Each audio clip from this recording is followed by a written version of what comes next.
চলছে গুলি, জ্বলছে আগুন, মরছে মানুষ।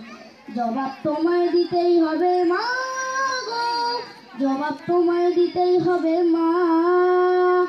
সন্ত্রাসীদের হাতে কেন জিম্মি তুমি, স্বদেশ আমার মাতৃভূমি। জবাব তোমায়